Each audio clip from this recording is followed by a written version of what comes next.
2012 September 28-ന് ഇൻഫോസിസിലെ 22-കാരനായ ഒരു techie യൂട്യൂബിൽ തൻ്റെ ഒരു ഷോർട്ട് ഫിലിം അപ്ലോഡ് ചെയ്തു.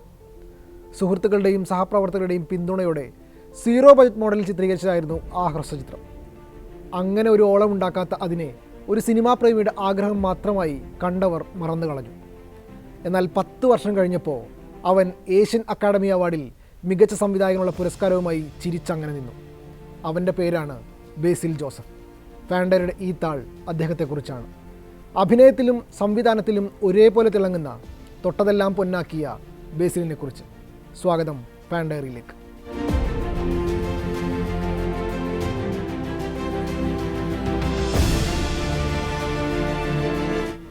അയൽപ്പക്കത്തുള്ളൊരു പയ്യൻ, അവനാ ബർത്ത്ഡേ ഒന്ന് ആഘോഷിച്ചോട്ടെ എന്ന് മലയാളി സിനിമാ പ്രേക്ഷകർ അതിയായി ആഗ്രഹിച്ചിട്ടുണ്ട്. റൂഡായ ഭർത്താവിന് അടി കിട്ടുമ്പോഴെല്ലാം ആർത്തി ചിരിച്ചെങ്കിലും ഉള്ളിലൊരു സിമ്പതി അയാളോട് തോന്നിയിട്ടുണ്ട്. കുടുംബത്തോടൊപ്പം കാശിക്ക് ഇറങ്ങിപ്പുറപ്പെടുമ്പോഴും മൂത്തവനായ അവൻ്റെ ആകുലതകളോടൊപ്പം പ്രേക്ഷകനും ചേർന്നിരുന്നിട്ടുണ്ട്.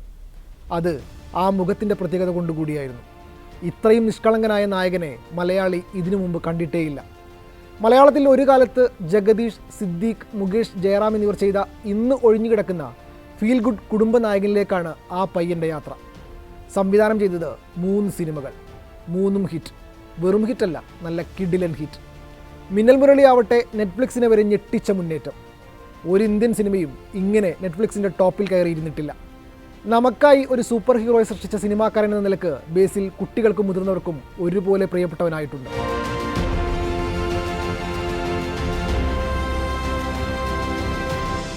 യാക്കോബായ സുറിയാനി ഓർത്തഡോക്സ് വൈദികൻ ജോസഫ് പള്ളിപ്പാട്ടിൻ്റെയും തങ്കമ്മ ജോസഫിൻ്റെയും ഇളയ മകനായി 1990 ഏപ്രിൽ 28-നാണ് സുൽത്താൻ ബത്തേരിയിൽ ബേസിലിൻ്റെ ജനനം. ചെറുപ്പം തൊട്ടേ സിനിമയോട് ബേസിലിന് പ്രത്യേക ഒരു ഇഷ്ടമുണ്ടായിരുന്നു.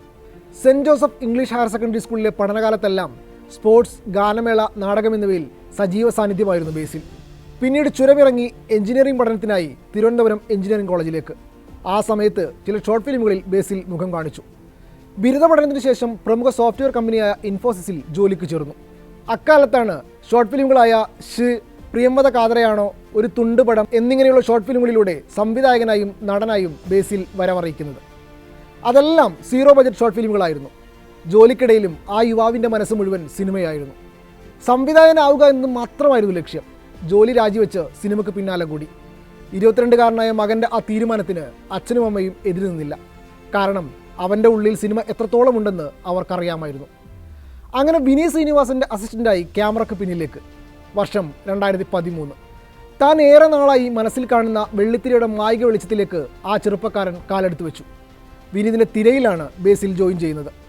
അവിടുന്നും 2 വർഷം കഴിഞ്ഞ് താൻ പണി പഠിക്കാൻ കൂടെ കൂട്ടിയ സംവിധായകനെ നായകനാക്കി ആ ചെറുപ്പക്കാരൻ ഒരു സിനിമ സംവിധാനം ചെയ്തു. അപ്പോൾ അവൻ്റെ പ്രായം 23 വയസ്സായിരുന്നു. അങ്ങനെ ചെറിയ പയ്യനൊരുക്കിയ മലയാള സിനിമ ഹിറ്റടിക്കുകയും ചെയ്തു. ഇൻഡസ്ട്രിയിൽ അങ്ങനെ കേട്ടുകേൾവിയില്ലാത്തൊരു കാര്യമായിരുന്നു അത്. 2013 TK രാജീവ്കുമാർ സംവിധാനം ചെയ്ത് അപ്പ് ആൻഡ് ഡൗൺ മുകളിൽ ഒരാളുണ്ട് എന്ന ചിത്രത്തിലൂടെയാണ് ബേസിൽ ക്യാമറയ്ക്ക് മുന്നിലേക്ക് വരുന്നത്. സംവിധായകനാവുക എന്നത് മാത്രമായിരുന്നു മനസ്സിൽ. പക്ഷേ ബേസിലിൻ്റെ ചില മാനർസങ്ങളും മുഖവും പല കഥകൾക്കും ആപ്റ്റായിരുന്നു. മലയാള സിനിമയിലെ നായകന്മാരിലേക്ക് പതുക്കെയുള്ള നടത്തമായിരുന്നു ബേസിലിൻ്റേത്. 2014 ബേസിലിനെ സ്ക്രീനിൽ കാണുന്നത് ഹോംലി മിൽസിലൂടെയാണ്. പിന്നീട് സ്വന്തം സിനിമയായ കുഞ്ഞിരാമായണവും മായാനദിയും. മായാനദിയിലെ മലയാള സിനിമ നശിച്ചു പോട്ടെ എന്ന് പ്രാഗി പറയുന്ന ആ എഡിറ്റർ പയ്യൻ കൊള്ളാമല്ലോ എന്ന് സിനിമ കണ്ടവർക്കെല്ലാം പിന്നീട് തോന്നി. പിന്നെ സഹനടനായും കാമിയോ റോളുകളിലും ബേസിൽ അങ്ങനെ പ്രത്യക്ഷപ്പെട്ടുകൊണ്ടേയിരുന്നു. അതിനിടയ്ക്ക് സംവിധാനം ചെയ്ത ആദ്യ ചിത്രം പുറത്തുവന്നതോടെ അഭിനയം എന്നത് സമയം കിട്ടുമ്പോൾ മാത്രം ചെയ്യുന്ന ഒന്നായി ബേസിലിന് മാറി. ഇതിനിടയിൽ ഗോദ എന്ന ഹിറ്റ് ചിത്രത്തിനും അദ്ദേഹം ആക്ഷൻ പറഞ്ഞു. കരിയറിലെ 2ാമത്തെ സംവിധാന സംരംഭവും ഹിറ്റ്. 2021 ആയപ്പോഴാണ് ബേസിൽ നടന്റെ കാലിബർ യഥാർത്ഥത്തിൽ മലയാളി പ്രേക്ഷകർക്ക് മനസ്സിലാവുന്നത്. അത് ജോജി ഇറങ്ങിയത് മുതലാണ്. അതിലെ പള്ളിയിലച്ചൻ കഥാപാത്രം വലിയ രീതിയിൽ ശ്രദ്ധിക്കപ്പെട്ടു. ബേസിലും അഭിനയത്തെ കുറച്ചുകൂടി ഗൗരവമായി എടുത്തത് ജോജി മുതലാണ്. അടുത്തത് ജാനേമൻ. നമ്മൾ തുടക്കത്തിൽ പറഞ്ഞതുപോലെ ആ പയ്യനൊന്ന് ബർത്ത്ഡേ ആഘോഷിക്കാൻ പ്രേക്ഷകരും ആഗ്രഹിച്ചു. ജാനേമൻ അപ്രതീക്ഷിത ഹിറ്റായിരുന്നു. ബേസിൽ ഈ കാണുന്നയാളല്ല എന്ന് മലയാളി പ്രേക്ഷകർ മനസ്സിലാക്കിയ ചിത്രമായിരുന്നു ജാനേമൻ. 2022 ബേസിലിൻ്റെ ഭാഗ്യവർഷം. സംവിധാനം ചെയ്ത 3ാമത്തെ സിനിമ ആഗോളതലത്തിൽ ശ്രദ്ധിക്കപ്പെടുന്നു. കൂടാതെ നായകനായി എത്തിയ സിനിമ ബോക്സ് ഓഫീസിനെ കത്തിക്കുന്നു. മിന്നൽ മുരളി ഉണ്ടാക്കിയ ഓളം നെറ്റ്ഫ്ലിക്സിനെ പോലും ഞെട്ടിക്കുന്നതായിരുന്നു. നെറ്റ്ഫ്ലിക്സിൻ്റെ ലോകമെമ്പാടും ഏറ്റവും അധികം ആളുകൾ കണ്ട മികച്ച 10 ഇംഗ്ലീഷ് ഇതര ചിത്രങ്ങളുടെ പട്ടികയിൽ മിന്നൽ മുരളി ഇടം നേടി. ജയ ജയ ഹേ ബോക്സ് ഓഫീസിന് തീയിടുകയും ചെയ്തു. തൊട്ടടുത്ത വർഷം പാൽത്തു ജാൻവറുമായി വീണ്ടും ആ ചിത്രത്തിലെ ബേസിലിൻ്റെ പെർഫോമൻസും ശ്രദ്ധിക്കപ്പെട്ടു.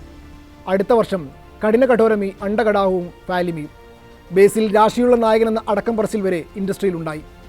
ഭാഗ്യം കൊണ്ട് മാത്രമല്ല, മലയാളി കുടുംബ പ്രേക്ഷകർ ഏറെക്കാലമായി കാത്തിരുന്ന തങ്ങൾക്ക് ഇഷ്ടപ്പെടുന്ന അമാനുഷികനല്ലാത്ത ഒരു നായക ശരീരമായി ബേസിലിന് മാറാനായി എന്നതാണ് ഈ വിജയങ്ങൾ സൂചിപ്പിക്കുന്നത്.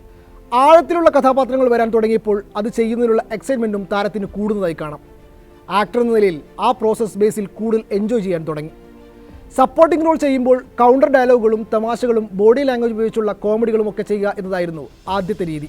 കുറേ കൂടി ഇൻറ്റൻസ് ആയിട്ടുള്ള സിറ്റുവേഷൻസും കഥാഗതിയെ നയിക്കുന്ന ക്യാരക്ടേഴ്സുമുള്ള രീതി മറ്റൊരു തരത്തിൽ ബേസിൽ എന്ന ആക്ടർ എൻജോയ് ചെയ്യുന്നുണ്ട്.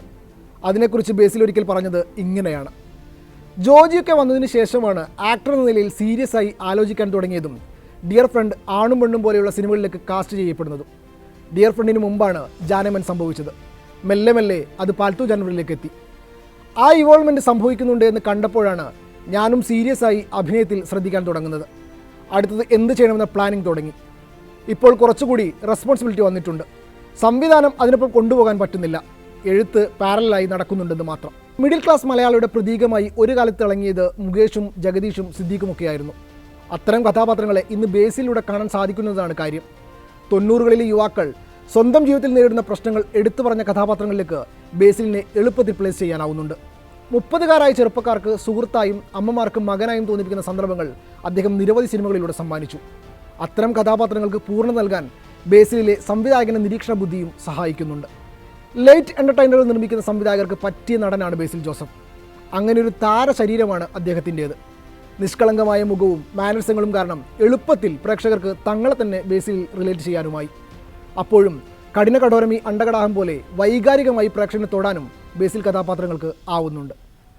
മലയാളത്തിന് സ്വന്തമായി ഒരു സൂപ്പർ ഹീറോയെ സൃഷ്ടിച്ച് അന്താരാഷ്ട്ര തലത്തിൽ അംഗീകാരങ്ങൾ വാരിക്കൂട്ടുമ്പോഴും നായകനായും സഹനായകനായും എത്തുന്ന സിനിമകൾ ബോക്സ് ഓഫീസിനെ ഇളക്കി മറിക്കുമ്പോഴും ഒട്ടും അമിതാവേശമില്ലാതെ ബേസിൽ എന്ന മനുഷ്യൻ ചിരിക്കുന്ന ചിരിയിലാണ് മലയാളി കുടുംബ പ്രേക്ഷകർക്ക് അയാളോട് പ്രത്യേക ഇഷ്ടം തോന്നുന്നത്. സിനിമ സ്വപ്നം കാണുന്നവൻ്റെയും അതിനുവേണ്ടി കഠിനാധ്വാനം ചെയ്യുന്നവൻ്റെത് കൂടി മാത്രമാണ്. അതാണ് ഗോഡ്ഫാദർമാരില്ലാത്ത ഒരാൾ സിനിമയെ ഓടിപ്പിടിച്ചത്. മലയാളി സിനിമാ പ്രേക്ഷകർ ഇനിയുമേറെ കാത്തിരിക്കുന്നുണ്ട് ബേസിൽ ജോസഫ് എന്ന സംവിധായകനിൽ നിന്നും അഭിനേതാവിൽ നിന്നും.